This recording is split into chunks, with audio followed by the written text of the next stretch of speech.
কথা আমাদের ধরেন পেডিতে এর আগে যারা নাটক টাটক করতো প্রতিফলন করছে, এর আগে ধরেন প্রথম দিকে করছে আপনার কি বলে ওই যে এখানে মুক্তিযুদ্ধের আগের হিসেবগুলো তো আছে। তো আমি আমার জানা মতে আর কি, আসলে তখন তো আমাদের ধরেন বাবাকে তো আমি দেখিনি, আমার 2 বছর বয়সে মারা যান। তো আমার কাকাকে দেখছি, আমার কাকা নাটক করতেন, আমার বাবা নাটক করতেন। আমার বাবা নাটক করতেন, এটা তো মুক্তিযুদ্ধের অনেক আগের কথা বলেন, আব্বা অনেক আগে, আমার 2 বছর বয়সে মারা গেছেন। তো ওই তথ্যগুলো কেউ লিখে নাই, কিন্তু আমি পড়ার আমার আম্মার কাছে কিংবা ভাইয়ের কাছে এইভাবে জেনেছি। আরেকটা সমস্যা হলো যে আমার চাচা উনি নির্দেশক ছিলেন, নাটক অভিনয় করতেন, নাটক নির্দেশনা দিতেন। উনি ইয়াতে ছিলেন আর কি, ওই যে ইয়া সংসদ, এটা কি আরে এই ক্লাবটার নাম কি, সৃজনী সংসদ, সৃজনী সংসদের নাটক করতেন। এখানে 12 ঘন্টা একটা নাটক আছে, এটা মনে আছে আমার, তার অন্ধকারের নিচে সূর্য, এই 2টা নাটক, এগুলো কাকার নির্দেশনা, 12 ঘন্টা কাকার নির্দেশনা, এটা আমার কনফার্ম মনে আছে। তারপরে যাইয়া এটা আমি দেখছি, তারপরে গিয়ে ওই যে অন্ধকারের নিচে সূর্য, এই নাটক দেখছি আমি। এগুলো তো ওই সময়কার ছিল, এগুলি আমরা তখন স্কুলে পড়ি। তো এগুলি আসার মধ্যে এরকম ইতিহাস আরও আছে স্বাধীনতার আগে। আমার বাবার সাথে আবার নাটক করতেন তাজিম ভাইয়ের বাবা। তারপরে গিয়া ওই যে রিয়ার বাবা কি, রিয়ার বাবার নাম কি, না গোপালের বাবার নাম বিরাজ মজুমদার, এই টাইপের লোকজন এটার সাথে যুক্ত ছিলেন। সবার নামটা নিতে পারি না, আমি এটা নিয়ে কাজ করব, তখন আমি খুঁজ করে এগুলো বের করব। তো এইসব কারণে আমার কিন্তু আমার মেজো মামা, উনি সরকারি কর্মকর্তা ছিলেন, উনিও নাটক করতেন।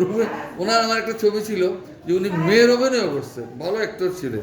তো সেদিক থেকে ধরেন আমার রক্তের মধ্যে নাটকের কিছু আছে, কিছু ঢেউ আছে যেগুলো আমাকে হয়তো ভিতর থেকে করছে, উদ্বুদ্ধ করছে। কিন্তু মূলত আমার নাটক করার যে ইচ্ছা বা সুযোগ বা শক্তি, এটা হচ্ছে আমার বন্ধুরা। এটা হলো আমার বন্ধুরা, আমার সুবচন নাট্য দল, আমরা যখন তখন কবিদের সংগঠন ছিল, আমরা আবৃত্তি করতাম। কাব্য নাট্য দল ছিল, পরে কাব্য নাট্য দল পরীক্ষার নাম করে কবিদের সংগঠন ছিল।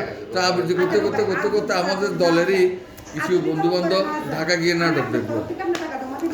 ঢাকায় গিয়ে নাটক দেখলো, ধরেন এস.এম. সুলাইমানের ইঙ্গিত নাটক দেখলো। এটা দেখে তারা বললো যে আমরা নাটক করি না, খুব ভালো লাগলো নাটকটা দেখে। ওটা মানে সমাজের বিভিন্ন সমস্যা নিয়ে লেখা, তখন এইসব সমস্যা নিয়ে লেখা নাটক, এটা খুবই উপযোগী, সংযোগী নাটক।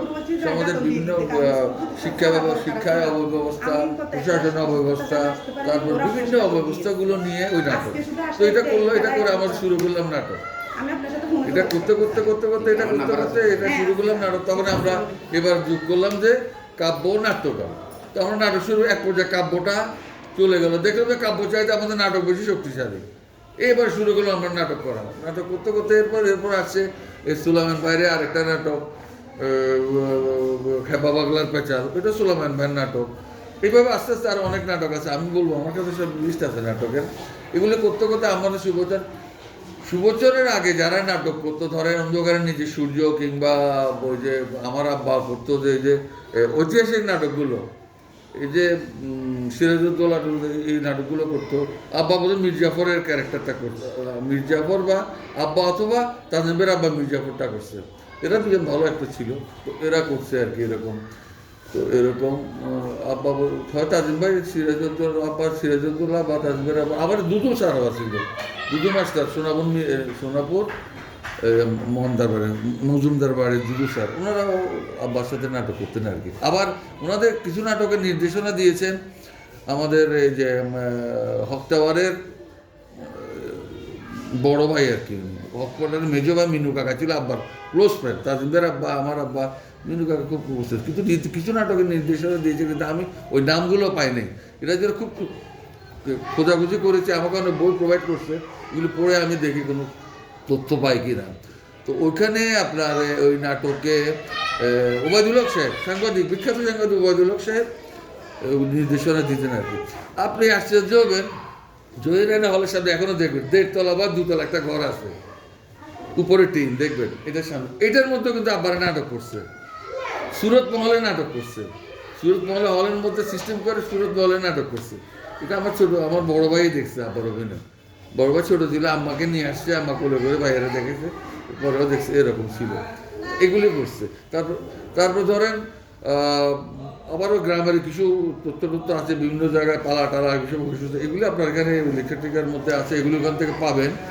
এগুলি হয়েছে। তারপরে আমার যেগুলি খুব নিজ থেকে জানা আর কি, সৃজনী সংসদ কিন্তু এখানে শিক্ষিত লোকজনের খুব একটা জায়গা ছিল, এলিট শ্রেণীর লোকজনের কাছে। এখনকার যেরকম বিভিন্ন ধরনের মানে ধরেন আপনার কাছে অর্থশক্তি আছে, আপনার মধ্যে কিচ্ছু নেই, কিন্তু অর্থশক্তি আছে, আপনি যে কোনো ভালো একটা জায়গায় আপনি দাঁড়ায় গেলেন, আপনার প্রভাব এখানে ওইসব ছিল। ওখানে এলিট শ্রেণীর লোকজন থাকতো, লেখাপড়া জানা। ডাক্তার দাউদুল ইসলাম আমার চাচা, উনি ন্যাপের সভাপতি ছিলেন, বিখ্যাত মানুষ। তারপরে গিয়া আমার সেতু কাকাও অভিনয় করছেন, উনি কম করছেন আর কি। তাহলে আমার আব্বার ভাইরা 3 ভাই নাটক করছে, আব্বা, ছোট কাকা, সেজো কাকা, শুধু বড় কাকা অ্যাডভোকেট নিজামুদ্দিন হায়দার। এখানে একটা লেখার মধ্যে দেখুন আপনি, নিজামুদ্দিন হায়দার লেখা আছে, নিজামুদ্দিন হায়দার হবে না, এটা হবে জিয়াউদ্দিন হায়দার, আমার আব্বা, বুঝছেন? ওইটা আমি ঠিক করে দিব আপনাদের লেখা দিকে। তারপর এগুলি হয়েছে, হওয়ার পর ফেনীতে এরা তো নাটক করছে আপনার কি বলে, এরা তো বছরব্যাপী নাটক করে, বছরে কোনো একটা বিশেষ দিনে যে কি বলে সৃজনী সংসদ করে এভাবে। কিন্তু প্রতিফলন একটা, এরপর প্রতিফলন একটা নাটকের দল হলো। প্রতিফলনে থাকলো কারা, আলো চৌধুরী মামুন, তারপরে যাইয়া শাহাবুদ্দিন হাজারি, তারপরে যাইয়া বাবুল ভাই, তারপরে গিয়া আর মামুন ভাই অ্যাডভোকেট ভাইয়ের ছেলে মামুন ভাই। এটা কি মামুন ভাই? মোটা মামুন ভাই বলি আর কি আমরা, নাম আপনাকে প্রোভাইড করবো। ওই মামুন ভাই, তারপরে খসরু ভাই, টসরু ভাই, নারায়ণ দা, তারপরে এনারা আরও অনেকেই মিলে প্রতিফলন করলেন। প্রতিফলন করে ওনারা নাট্যচর্চা করছেন, বিভিন্ন নাটকগুলো আছে, এগুলি আপনি পাবেন, আমিও বলবো। এগুলি নাট্যচর্চা করছে, করার পর আমরা তো এদিকে কাব্যনাট্য দল করছি।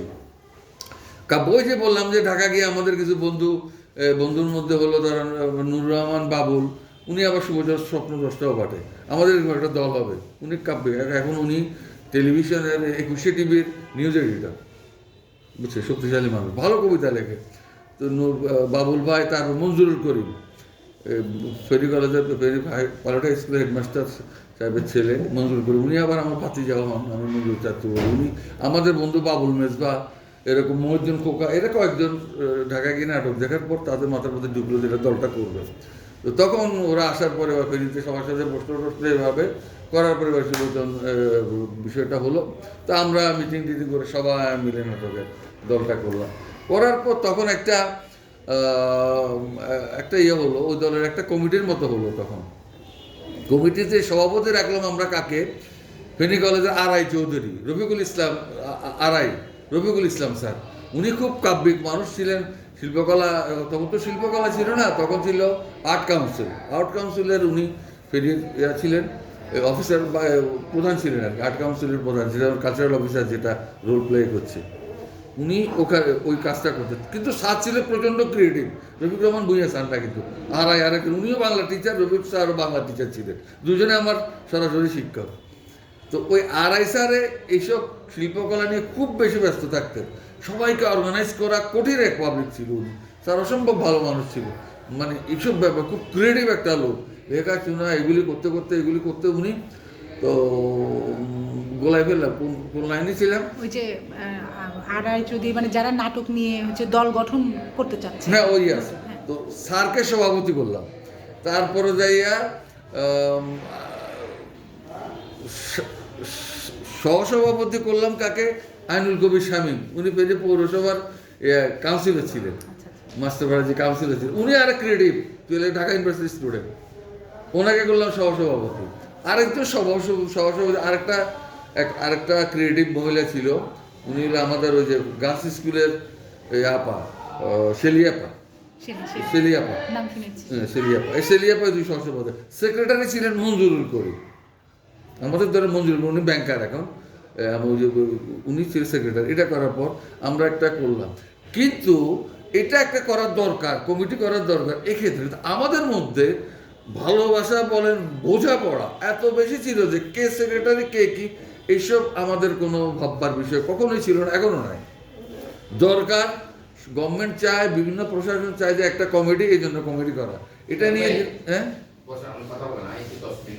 তাড়াতাড়ি আসিস, কমিটি করেন, এটা নিয়ে আমাদের আমাদের মূল কথা হচ্ছে কাজ, নতুন নতুন আমরা কাজ করবো। আমার প্রত্যেকটা ছেলে ছিল ক্রিয়েটিভ।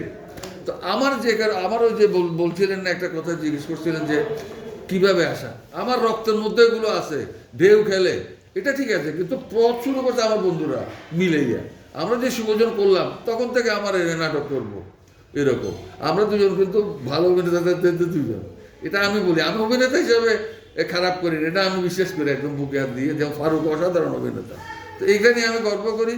তো করি তো আমরা নাটক করছি। আমাদের নাটকগুলো আমাদের সুবোধনের দিলাম কি, নাটক শুধুই বিনোদন নয়, ব্যক্তি মনন সচেতনতা। তাহলে কি হলো, আমরা রাজনৈতিক ঘরানার নাটক করলাম, শুধু যে বিনোদনের জন্য কোনো নাটক না, সমাজকেন্দ্রিক, সমাজের কিছু দায়িত্ববোধ থেকে আমরা কিন্তু অনেক কিছু চিন্তা করতাম। আমরা বললাম না আমরা কোনো মানে উল্টাপাল্টা কাজ থেকে বিরত থাকতাম। উল্টাপাল্টা কাজ তখন 18 বছর ধরেন, 18 বছর 16-17 বছরের ছেলেমেয়েরা কী করে, আছে না কলেজ স্কুল কলেজের সামনে গিয়া একটু নাচানাচি করে, এটা বয়সের কারণে, খারাপ কিছু না। তখন তো এগুলো ছিল বেশি, ধরেন এখনকার চাইতে অনেক কঠিন ছিল। আমরা এগুলো গেলাম, আমাদের যেটা উপলব্ধি এখনও করি, আমরা অল্প বয়সে পেকে গেছিলাম। মানে আমাদের যে বয়স, যে চিন্তাধারা করার কথা, যেভাবে চলার কথা, আমরা এভাবে চলতাম না। আমরা এখন নিজেরা আতেল টাইপের হয়ে গেছিলাম। এই করা যাবে না, সেই করা যাবে না, এই করা যাবে না, এভাবে করতে হবে, সমাজকেন্দ্রিক একটা ভালো সমাজ আসবে, সমাজ করতে হবে, পরিবার সুন্দর করতে হবে, সমাজ সুন্দর করতে হবে, এই